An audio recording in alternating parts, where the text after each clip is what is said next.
Okay, I think a big obstacle that stifles people's self-improvement is that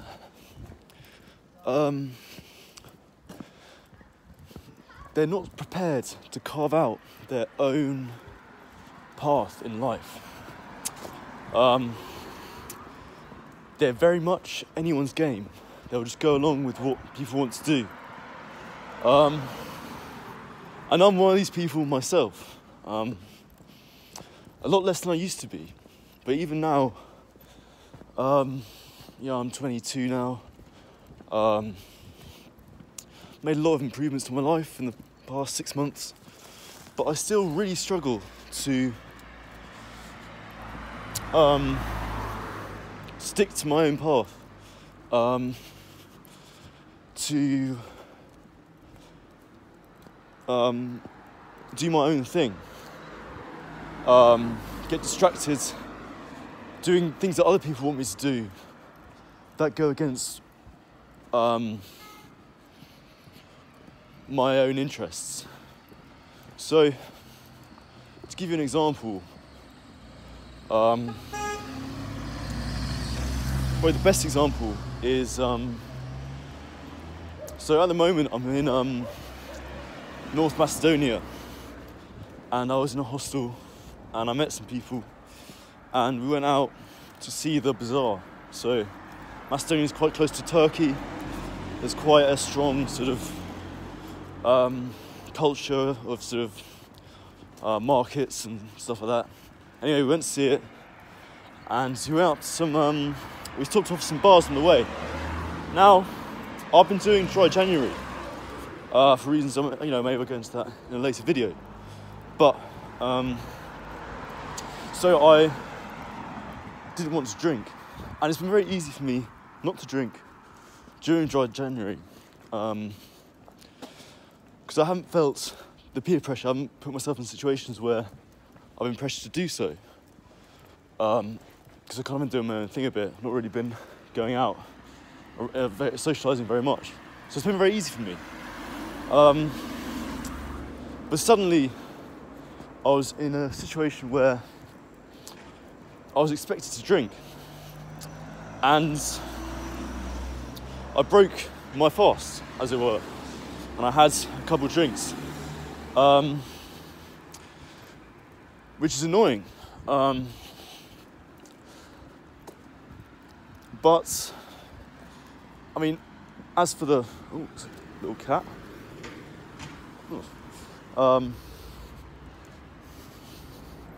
As to the question of Dry January myself, I mean, for me, I kind of think the whole point of Dry January is it's all about reduction, and with night I slipped up, but I forgive myself. I accept I have this weakness of doing what other people wanted to say, and so it's a bit annoying. So that's an example of where I was being a bit of a yes man.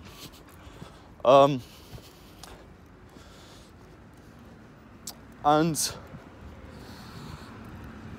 later on that evening, they invited me to go see this. They were often seeing this canyon near Skopje, which is where we are, which is the capital. And I said yes, just automatically. And then, as we were walking back, I reflected on it slightly. And what I realised actually is I had no interest in seeing this canyon.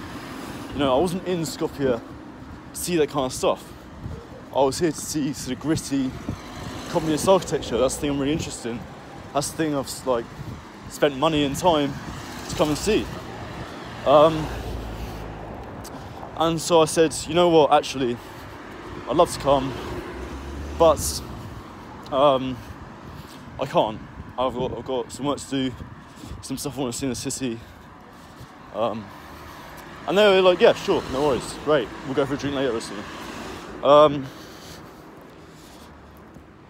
So that's an example of both sides of the coin, as it were. But I think the thing that I was thinking about with it is, your brain will make up excuses for you to, fucking hell, it's a big dog.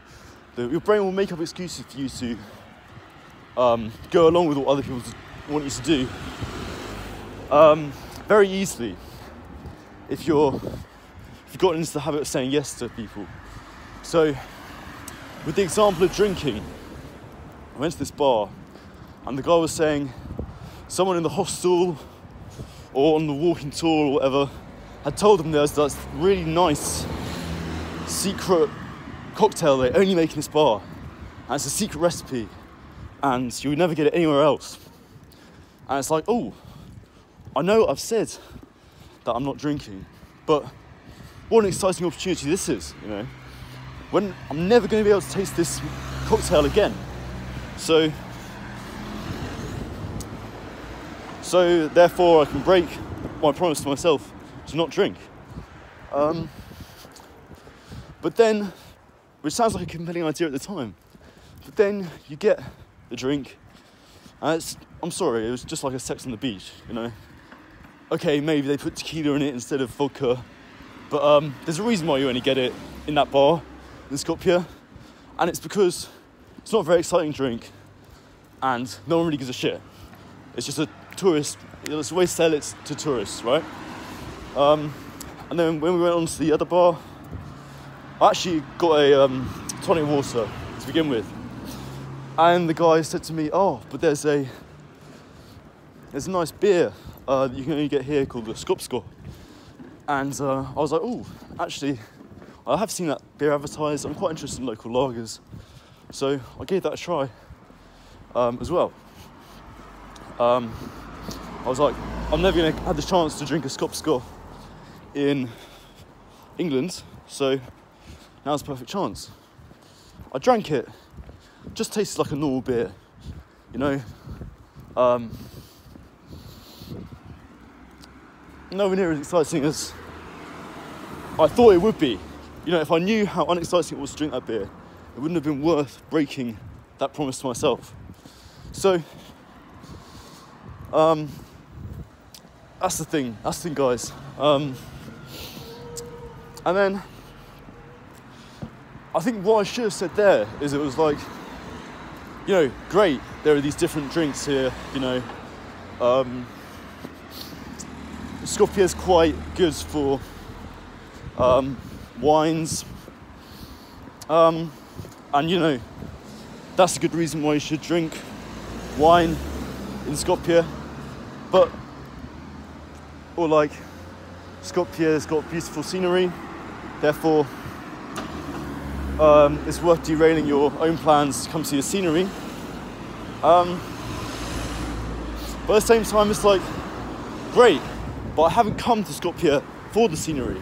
I haven't come to Skopje for the wine. If I had, it'd be a different story. I'm not saying it's not worth trying, but like, you can't do everything really, and there's going to be enough of a reason to convince you, especially if you're a bit of a yes man. There's going to be a reason to convince you of anything, that anything is worthwhile doing. You know, like going out.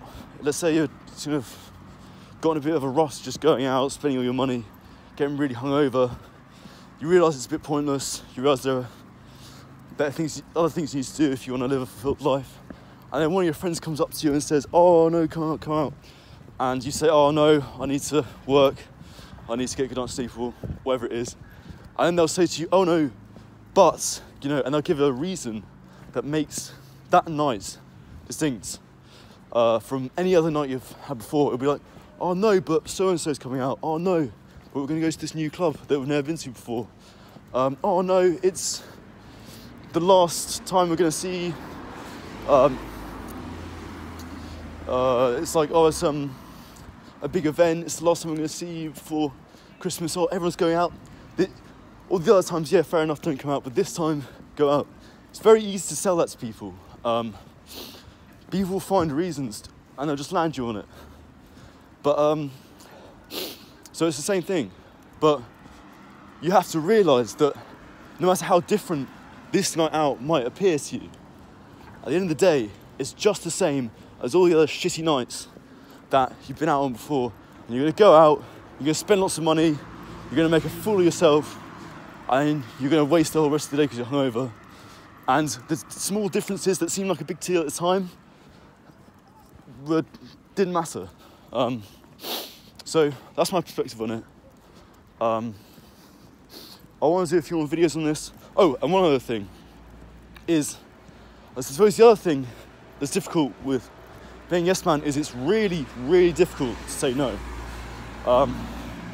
So just some little tips on this is, sometimes you're not going to be able to say no to people.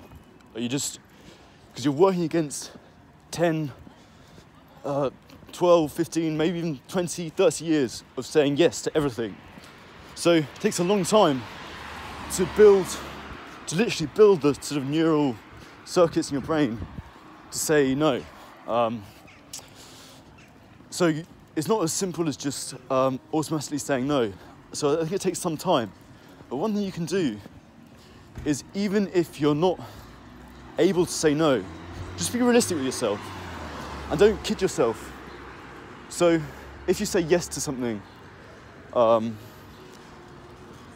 that you don't really want to do, and you realise you're just doing it because you're a bit of a yes man.